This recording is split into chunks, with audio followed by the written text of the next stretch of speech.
Hello everybody, my name is Aceface. It's time to make our way home in the hybrid Gila. I've been just running a bunch of dens in hopes of getting some escalations, but unfortunately there was none of them. In this system right here, I found 2 dens.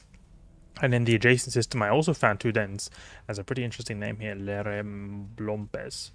But we're going to make our way home, back to Jita. We're on this long campaign here and we'll make our way home then in this video. Let's see if we can find anything interesting on the way home. Some things I've actually been thinking about also is, like, for the future, doing stuff in low sec, but I've also been thinking recently, today at least, is about getting the hybrid Gila to do T5s, because I have done tests in the T6s, but the thing is, generally speaking, T6 Firestorms are pretty risky for multiple reasons. One is tank. There is a lot of thermal damage being outputted in the Abyss, and Firestorms reduce specifically thermal damage or thermal resistance, so it makes it unfavorable. And then also that the enemies are buffed up in terms of their armor HP, making it take a longer time to get through, and time can be actually quite problematic at times. But I was thinking that we could try to maybe get a hybrid Gila to do T5 Abyss. I'm thinking, how will I do that? Because I can easily just replace this with a A-type medium shield booster. If I go here, medium shield booster, Pithum A-type, and then we go here and then put the drone link augmenter, because the drone link augmenter is important in terms of the Concord wave. It can be very important to have a drone link augmenter that allows you to send your drones to them when they're really far away. But then I've got a bit of CPU problems, but I could do something like this, that I could put a Multispectrum shield hardener. If I put a Multispectrum shield hardener, like a C-type for example, it's like 200 million, it's decent. I could put an A-type as well, and I really like the A-type because it gives me such a nice resistances. I'm not sure though if it'll be worth it.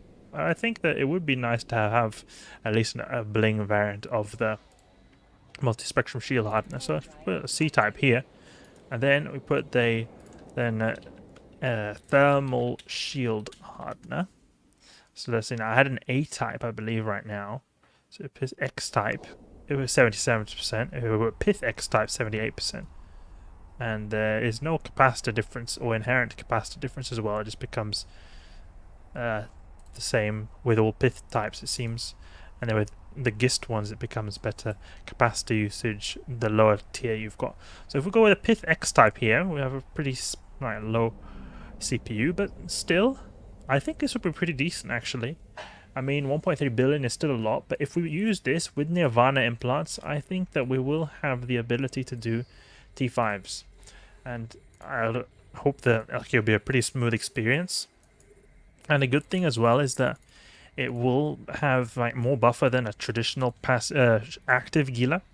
So we will be quite a bit more resistant. Not completely invincible, but it'll be more difficult for us to get ganked, because if we have a big buffer, then if someone who's using tornadoes, for example, won't be able to alpha us, and usually in high sec, or at least if you're not running in like a 0.7, 0.6 system, usually the tornadoes will only be able to land like one volley to alpha you if they try to gank you. But I think it would be a very nice experience to have a nice buffer like that. But then again, if you're going to really go all the way with buffer, may as well do gammas or something like that. I'm not sure. But one thing that's really good about the Firestorm is that you do have the good price. The filament costs like 1 million only in the T5 Firestorm, so it could be nice there. So now we'll go for this refuge right here, because this refuge can go to a 3 out of 10. It's just been a bit depressing recently with the drops. It's not been like the best, and generally speaking, I thought that this whole journey was going to be a lot more profitable. It was not as profitable as I thought it was going to be. If we look here at the dead space modules we've got, I mean, some dead space modules we've got. We've got 4 A-types over here, but these are all really bad. And then we've got this Corellia A-type over here, and then we also got this armor repair here. The armor repair and the Afterburner is decent. Oh, a Shadow Serpent is over there. Let's see if we get anything cool from that. I almost missed that right there. Oh, we're just drifting away really fast somehow. But these A-types, these 2 are here are worth decent, but all these other ones are really bad. And now all the time, these drops here tend to be really bad. Like you see here, we get really bad drops from the Shadow Serpents that spawn in the high sec anomalies. And I don't know why. It's just the way it is, but when I'm in null sec, if I get a Shadow Serpentis, I'm like, wow, yeah. Because almost all the time, pretty much all the time, when I get a Shadow Serpentis spawn in a like an anomaly, then we actually, I pretty much all the time have got some kind of faction module or some kind of module that's worth a lot. I'm sure there's cases where they've not dropped anything, but in nullsec at least, when I've done ratting and got a commander spawn, it's always been the case that I've got some good modules, something good. I very rarely get anything good from the commander spawns or the special spawns in highsec at least. I think it's just the way it is. I'm guessing that there's different tiers of commanders, and you get like a higher tier type of commander if you run the anomalies in nullsec, like the higher level anomalies like the havens. And it makes in a way sense because the anomalies in nullsec take a lot longer time to do as well. So if you do get something, you better get something good, because it takes me a good like 20-30 minutes to run a haven depending on what ship I use. It can be quicker if I use something that's really optimized, but generally speaking, I don't do a whole lot of them every hour, and getting commander spawns is obviously going to be a lot more uncommon than from these anomalies which we complete in like a minute or two. It makes a lot of sense. It's just, I would have hoped for at least something, so maybe some low level faction modules, but nothing really, just some ammo. Quite depressing. So the majority of the ISK we've got right here is actually from the Abyssal loot, 169 million. And then I've also got a bit of loot that I sold on the way here. Oh, a combat site. Let's just see that this is a DD site. I'm guessing that it will not be a good one because there's people in the system right here. But we got in Notepad the 49 million we sold. The total is then, we've got like, oh, where's this rogue drone infestation? The total is 210 million then from the sites we've run, and we have, I think we've got some fierce. Have we got any raging firestorms left? Yeah, we've got 5 left. We started out with 7, and we got a few from the sites we ran, so we still got filaments to spare. They're dirt cheap, these raging firestorms, so they're really good. Okay, go here. Signatures also have not been doing that well. It's always been lower level DED sites of the really bad types, like rogue drone ones that really no one cares about. And also the 4 out of 10s have been nowhere to be seen. They are really good. The Serpentis fight outposts, I've always gotten good loot from that, or at least something good from there. It just feels so good, those sites. Not too many to come by. It's a pretty much a summation of everything that we've been doing here, because it's not been a whole lot of stuff from the DED sites. It was like I was all inspired to do this whole run here through Gila to highsec after I went on a really big lucky streak of DED sites and escalations, but it's not been too many. It's not been too many at all, actually, or at least they've been giving some decent loot. It's just been 3 out of 10s, and 3 out of 10s give some decent, or at least the Serpentis ones. I've been having better luck with getting a good amount of faction modules or dead space modules, but they've always been pretty bad. Like I've got 3 faction modules from the same site. I think it was these from the same site. I think I got armor repair and this A-type kinetic coating as well from the same site. So I've got quite a few. In the Garissa Scout outpost, I'm lucky to get even 1 faction module that's worth anything. But they're not worth a whole lot because they're Corelli types. They're the small variants of dead space modules. In Garissa Scout outpost, you can get medium dead space modules like or even a multispectrum shield hardener, but you can get medium stuff like medium shield boosts, for example. They're worth more. But then again, you can actually get pithy A-type small shield boosters. They are worth quite a bit. Like if we go here on the market, the pithy is like the same thing as Corelli. It's the small type. You can think of it when it ends with the suffix of I, then it will be a small type of module. So your pithy A-type small shield booster, quite an expensive module. Corelli is the type from the Serpentis, the small stuff like the 5MN, 1MN prop mods. These all are pretty decent, but I would have hoped to get more of them. I would have definitely hoped to get more of them. No good crazy Shadow Serpentis ones either, because Shadow Serpentis you can get that really, really amazing damage control. Really spicy, but I haven't got any of them, unfortunately. I was also very hyped out about that. I got one of those from a 3 out of 10 once, but it just turns out I was very lucky. Let's see, is there any good way to scan this signature right here? I'm doubting that there's going to be anything good here, considering there's so many people. But we're going to be vigilant right here and keep going until the very end when we enter perimeter. Hatakani system is a system where I used to sell the Triglavian survey data because they've got a Concord station that sells Triglavian survey data. But nowadays I just sell them in Jita, to be honest, because it's pretty much the same price. It's a tiny bit better in Hatakani and a Concord station, but it's like minor difference. It's not a massive difference. So when it comes to convenience, it's just better. I just do it in Jita instead. Cosmic signature. Now approaching Uedama. You want to just be a little bit careful because Uedama can have gankers. It's a very well known ganking system. Let's see, you know, we'll put the scan probes here, somewhere like that. I think is good. We'll continue on here. But it'll be fun to go back to Jita now. I've been really a long time away from Jita. Got a very long time away from Jita. I miss it actually quite a bit. So we'll see what we'll be doing next. I'm thinking of doing low-sec stuff, maybe some more T5, making a T5 Firestorm perhaps for the hybrid Gila. Maybe even null-sec stuff, or maybe just we go back and test some more Abyss Fits, because I haven't been testing a whole lot of Abyss Fits recently. I've been testing some, but not a whole lot, and I really feel like there are more like levels of Abyss stuff that can be done, especially when it comes to the cruisers and cheap cruisers for doing T4s. T4 is just such a nice level because if you're able to do them, you could earn like really good ISK, 150 million plus if you're able to do like the Firestorms, for example. And then they're not extremely hard. I mean, they're quite difficult, but they're not extremely difficult, or like difficult to the degree like you have T5s, for example, or T6s. So they're really good balance, I feel, the T4s. If you like, look at the cost for running them and just the overall danger and the rewards compared to T3, which is just really bad compared to T4. T4 is so much better than T3. Like the jump is very big. That T5 is better than T4, but it's not as big of a jump percentage-wise if you compare with the jump between T3 and T4. There's a lot of cosmic signatures here, and I'm guessing that there's more cosmic signatures in Uedama because there's a lot of gankers here, and they want to, maybe the people who are running some sites, they don't want to risk getting ganked. You can even see some destroyers now accumulating on the grid, but I don't think they're gankers right there, otherwise they probably would have been red to me. I have actually recently, or not recently, but like relatively recently, like within the last few months, trained blockade runners.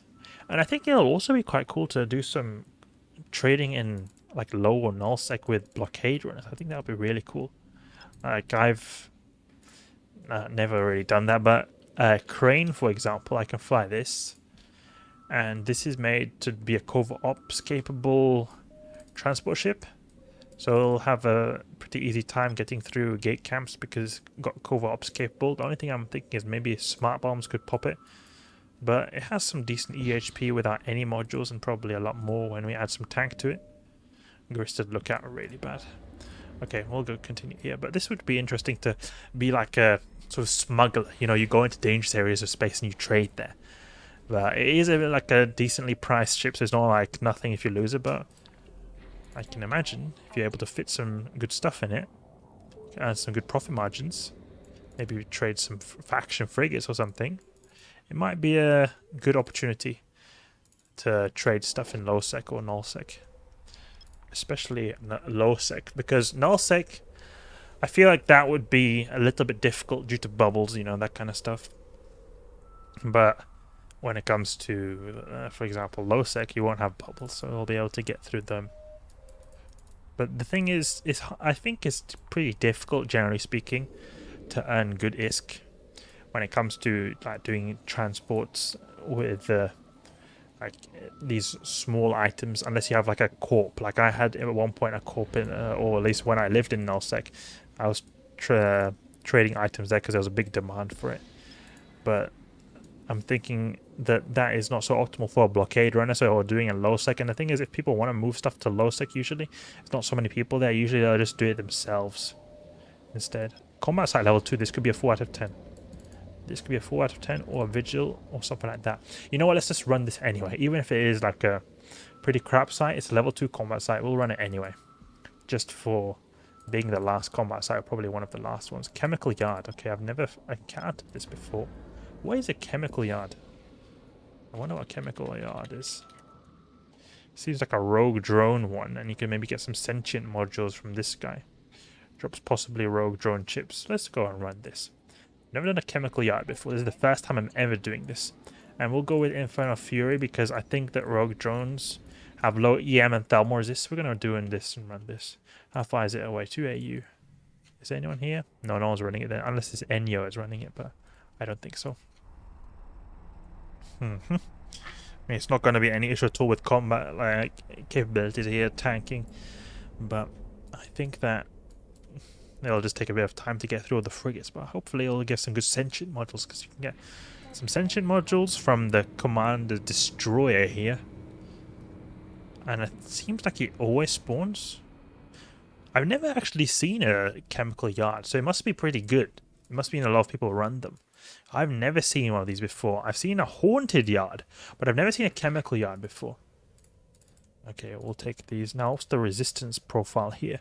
Thermal, yeah, I thought so. Let's take our Hammerhead IIs, set them on the drones, the cruisers, and then we'll go for the little frigates with our light missiles. That will apply very good there. We need to move a bit quicker though. Yeah, we'll put the drones here. Now we can start shooting with our missiles on these. Probably they'll go down really quickly, just like all the other kind of anomalies are doing. Oh, that's actually got a big fat shield right there. He managed to survive a whole volley. I'm used to being able to like almost one-shot people when I use 2 missiles on the frigate.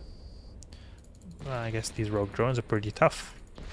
And it would make sense since it's a level 2 combat site in terms of scanning difficulty. Let's see, now go some here. And something I noticed actually is that when it comes to the rogue drone sites, usually the acceleration gate is tilted upwards, or at least tilted a bit all over the place or irregularly. I don't know why. Maybe the rogue drones, they like kind of getting angled warp pins or something. They like things unorganized, or they like having things not so organized. But I think I've noticed just that it feels like the rogue drone, they like to put these acceleration gates all over the place. Well, actually, maybe not rogue drones, but what I think it is low tier DED or just general sites like these complexes. I noticed the 3 out of 10s, 2 out of 10s. They tend to have like these acceleration gates that tilted like this upwards. The higher tier ones, like 4 out of 10, 5 out of 10, I'm always used to them pointing straight. But maybe I'm just now generalizing. But at least for the sites I run in HiSec, I feel like the lower tiers tend to have tilted acceleration gates like this. They're just like, oh, we're going to tilt it like this and build our whole complex up there. Okay, we're going to actually start aligning to get out of this pocket quicker. Disactivate, inactivate the Afterburner, and we'll just jump here directly. Hopefully directly at least. Yeah, we jumped pretty much directly there. That's nice. Something I've also been thinking about is that, you know, shields in EVE Online, these are like almost like shower thoughts, you know. Is that when we have shield-based ships, you see there's like a bubble of shields here. I'm wondering is if you were to have a drone come under the bubble, would that make it so that the shields won't work then? Or can a drone even get under your shields? Because you got like a big bubble here. What if one goes like underneath here? EVE shower thoughts right there. Okay, we've got all these little spawns here. We'll have the drones go for these battle cruisers because they're also pretty far away. And then we'll have our missiles just take out these little frigates. They're anyway pretty close, so it'll be good. We'll have these drones at long range take out these battle cruisers. And I'm guessing that the battle cruisers will go down pretty quickly as well. Oh, they're yellow boxing. Maybe they're trying to shoot my drones. Oh, I think they're yellow boxing because they may have very short range. They can't even shoot me properly. They're getting frustrated of shooting me and not hitting. We've got 2 missiles in the sky right there. Everything is in range. That's really nice. They all seem like they want to brawl these little frigates over here. So that is going to make this very convenient. And I think what's going to happen here is that we have pretty much just all these, and then eventually they'll be spawning the sentient one. Yeah, we get this commander wave here that comes after these initial defenders. So, yeah, elite frigate, Strain Infestor Alvi. Okay. Strain Infestor Alvi is a trigger apparently. We'll see if we can find them. I think they're all destroyed though, so I don't see any destroyer or any sentient spawn. Maybe they will. Maybe it's a chance that they spawn. They don't spawn all the time. Hopefully we do get one though. Let's see now. What do we get here? Just more drones. Nothing that is spawning new. Bunch of wrecks here. They don't seem to be dropping anything either. Hopefully it does something good, because it doesn't make any sense. I've never found a chemical yard before. This is the first time I ever found it. So it has to be good, because it has to mean that there are people who run them a lot. Or at least in the populated areas of space, which I tend to explore in anyway.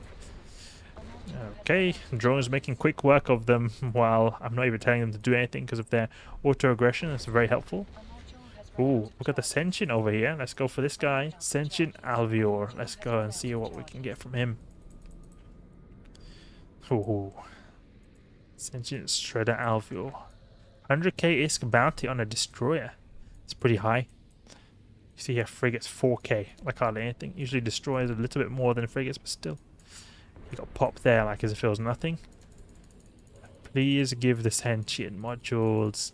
Sentient will be really good. Imagine if it's sentient damage control. Like this. Sentient damage control. 240 million. That would be so cool. Ooh. Look at this. We got something. 46x Nexus chip. Nexus chip. This is something that is able to be sold for pretty good prices, I think, because I think it's used in some loyalty point stores, or at least some kind of, I think, NPC buy order maybe, Nexus chips, or maybe to use some kind of ship, like build a ship. But that was good right there, good drop. Is this like 100%? Drops possibly rogue drone ships, so it's possibly rogue drone ships parts, or at least chips, rogue drone parts. Let's see now. This seems to have these things dropping right here. This can escalate to hunting the Drudge Factory. Okay. This could even escalate as well. We didn't get an escalation though. But it was alright. We got 46 million right there. So I'm guessing that the chemical yards tend to be good. Or maybe we were just lucky. It could really be the case that we're just very lucky here. And this could have just dropped nothing like all the other sites we get, but I'm happy about that. Just a quick 46 million right, oh no, 40 million right there. Quick 40 million.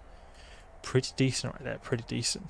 A nice little addition to our collection of Dead Space and Abyssal loot right here. Getting the little collection going on. Quite a big collection. And also, quite a bit of a loot pinata if someone decides to pop us. So we need to be a little bit careful not to get fully popped. We are pretty tanky. We are pretty tanky, so I don't have to worry too much about that. Let's boost a little bit to max shields. Still got 500 shields to boost up. Get 160 HP per cycle right here, so quite a few cycles, even for a tiny bit of shields gone. We got a pretty fat buffer, 20k buffer. Let's see, we have got 3 systems left, so we're soon back to high sec. Oh, we're so long, not high sec, I mean Jita. So long since I was in Jita. Can't wait to get back home. I can't wait to get back home. Oh, this is... I can't wait to just get back home, take a shower, sit on my sofa in Jita, and just relax a little bit there. That'll be... Oh, I miss Captain's Quarters. I never really played properly when I did they had Captain's Quarters. I started playing when they had Captain's Quarters, and a few months after I started playing, they just removed them. So I did use them a bit, but I never really extensively explored them because I was just learning the basics of the game when Captain's Quarters existed. So by the time I sort of got an understanding of Captain's Quarters, I mean the game, then Captain's Quarters was gone, and it was very unfortunate because I really liked the ability to see my character a bit more, and I felt like they could have also expanded on it a lot. Like I feel like they could have maybe made some like market stuff, maybe made some basic missions or something you could do as a character as well. You could, like, we have all these FPS games we see that CCP Games is making, but I think that they could have maybe made it like a third-person sort of mini games you could do in EVE Online. I think that would be really good, and I could imagine it would be also good for them financially, because if they put some good apparel and there's lots of interesting things to do with character, they'll be earning a lot of stuff because people will be buying a lot of Plex to get some good apparel. I can imagine that that will be the case because people already spend a lot of money getting the good apparel, like on this clothing I've got right here, even though it's just an identity cover here or an identity picture. It's not even like anything you can do as a character, but if you are able to do stuff as a character, I can imagine people would be spending a lot more on apparel, and it would probably make CCP a lot of money with Plex purchases. That's just what I think, but I'm sure that CCP has also done a bit of an financial investigation, and it wasn't worth their time investing in developing a whole third-person character movement system for their game. Okay, so we're back here now in Jita. Oh, not in Jita, no, in Perimeter. We have to go back to Jita. I had my destination sent to Perimeter. Keepstar right there. We got the Keepstar. Let's go now. We'll put the shield hardeners on those of Tornado right there. He can't do anything to us. What is this? Kill right. 50 million to kill a Tornado. That could be worth it, but it'll be just about. You know, you've got these other Corvettes here. I actually never really paid much attention, but there are actually faction Corvettes you can get.